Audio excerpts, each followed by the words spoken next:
नमस्ते गणपतये त्वमेव प्रत्यक्षं तत्त्वमसि त्वमेव केवलं भर्तासि त्वमेव कल्पितं ब्रह्मासि द्वारेण रुद्धम् एतत्त्वमनुस्वरूपम् महेश्वराय नमः शम्भवे नमः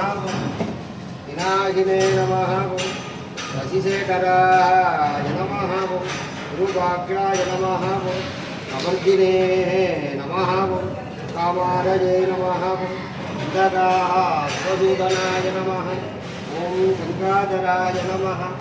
ॐ ललाटाक्षाय नमः ॐ कृपानिधये नमः ॐ भीमाय नमः ॐ वरदोस्ताय नमः ॐ मृगपालये नमः ॐ जटाधराय नमः ॐ कैलासवासिने नमः ॐ कवचिने नमः ॐ कठोराय नमः ॐ दक्षिणामूर्तये नमः।